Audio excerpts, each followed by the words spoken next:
कि अल्लाह के सिवा कोई और परमेश्वर नहीं है। मुसलमान के लिए दिन में 5 बार नमाज पढ़ना जरूरी है। दुनिया का कोई भी धर्म हिंसा को बढ़ावा नहीं देता, इस्लाम भी नहीं देते हैं। इस्लाम का पहला स्तंभ है शहादा, दूसरा स्तंभ है सलात, फारसी में इसी को नमाज भी कहते हैं। इस्लाम का तीसरा स्तंभ है ज़कात, इस्लाम का चौथा स्तंभ है सौम, इसे रोजा रखना भी कहते हैं। और आप लोगों को पता भी होगा इस समय रमजान का ही पवित्र महीना चल रहा है। इसी तरह हज को इस्लाम का 5वां स्तंभ माना जाता है। हेलो दोस्तों, माय नेम इज़ रियान। अभी जिसे आप सुन रहे थे उसे देखकर आप शौक हुए होंगे, क्योंकि हर दिन चैनल में बैठकर नफ़रत के लफ्ज़ों में हिंदू मुस्लिम करने और मुस्लिम भावनाओं को आहत करने वाला गोदी मीडिया का सरकलम कैसे इस्लाम, रोज़ा, हज, ज़कात बातें करने लगा। दरअसल ये शख्स गिरफ्तारी से घबराया हुआ है। आगे हम आपको पूरी हकीकत दिखाएंगे।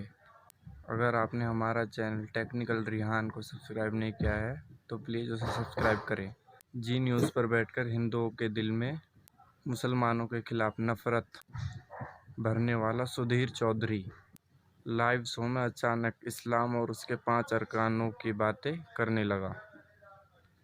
ये कोई करिश्मा नहीं है, बल्कि ये शख्स गिरफ्तारी से घबराया हुआ है, क्योंकि आपको याद होगा फेक खबर फैलाने वाला एबीपी न्यूज़ का पत्रकार गिरफ्तार किया गया था, तो रूबी का जैसी पत्रकार एबीपी न्यूज़ को ही झूठा बताने लगी।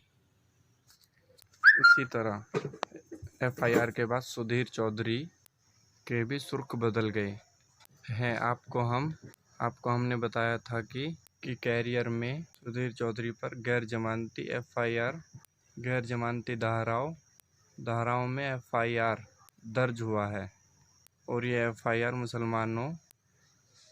मुसलमानों की भावनाओं को आहत में नफ़रत फैलाने की वजह से हुआ है, जिसके बाद सुधीर चौधरी पर गिरफ्तारी की तलवार लटकने लगी है। क्योंकि पुलिस और जेल का डर ऐसा ही होता है कि वो अच्छों को इंसान बना देता है। तो आइए फिर दोस्तों, सुधीर चौधरी के मुंह से ही सुनवाते हैं। थैंक यू दोस्तों। जिहाद और इस्लाम का वो सही अर्थ दिखाना चाहते हैं जिससे हमारे देश के मुसलमानों को और आप सबको हमेशा दूर रखा गया है। दुनिया का कोई भी धर्म हिंसा को बढ़ावा नहीं देता, इस्लाम भी नहीं देता। इसलिए किसी भी मजहब के बारे में किसी नतीजे पर पहुंचने से पहले हमें उसके सिद्धांतों के बारे में जरूर पता होना चाहिए। इस्लाम ने हर मुसलमान के लिए कुछ खास कर्तव्य बनाए हैं। इन्हें इस्लाम के 5 स्तंभ कहते हैं।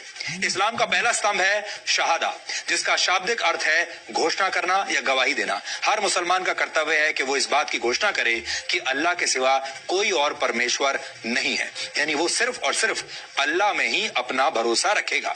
दूसरा स्तंभ है सलात, फारसी में इसी को नमाज भी कहते हैं। इस्लाम कहता है कि हर मुसलमान के लिए दिन में 5 बार नमाज पढ़ना जरूरी है। इस्लाम का तीसरा स्तंभ है ज़कात, आप इसे साल में 1 बार किया जाने वाला दान भी कह सकते हैं। हर मुसलमान के लिए जरूरी है कि वो अपनी आय का, अपनी आमदनी का एक हिस्सा जरूरतमंदों को दान जरूर दे,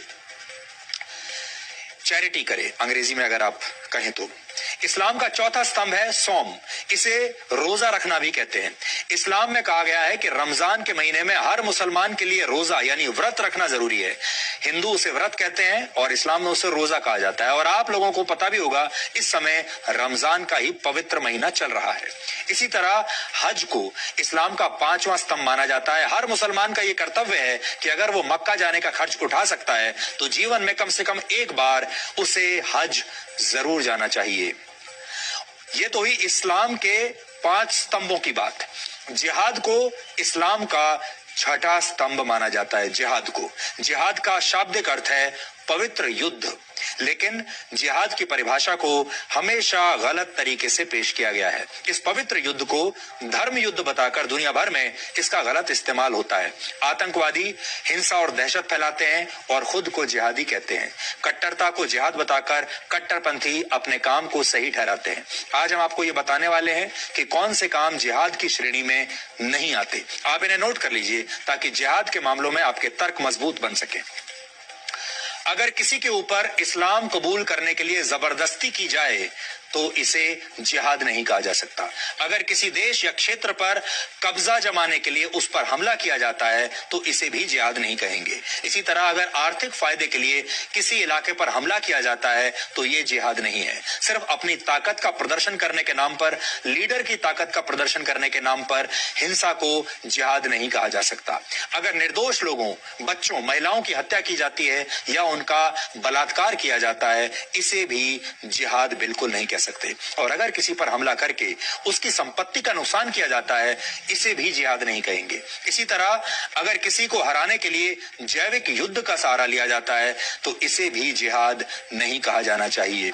जिहाद ही नहीं, इस्लाम में तो साधारण युद्ध के लिए भी कई सख्त नियम हैं और इन नियमों का पालन न करना गुनाह माना गया है। पहला नियम यह है कि आप युद्ध की पहल खुद नहीं कर सकते। ये युद्ध किसी बादशाह या सुल्तान के निर्देश पर नहीं बल्कि सिर्फ किसी धार्मिक नेता के सुल्तान के निर्देश पर नहीं बल्कि सिर्फ किसी धार्मिक नेता के कहने पर ही शुरू किया जा सकता है। ये नियम ये भी कहते हैं कि युद्ध में दुश्मन को भी पूरा सम्मान देना चाहिए और दुश्मन सैनिकों के साथ न्याय करना चाहिए।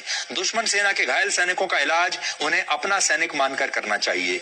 युद्ध जितनी जल्दी हो सके उसे समाप्त करना चाहिए। अगर दुश्मन शांति की पहल करे तो फौरन युद्ध विराम की घोषणा कर देनी चाहिए। युद्ध के दौरान कुओं या पानी के स्रोतों में जहर डालना बिल्कुल प्रतिबंधित है। आधुनिक युद्ध की भाषा में कहें तो रासायनिक या जैविक हथियारों से हमला करना गुनाह माना गया है।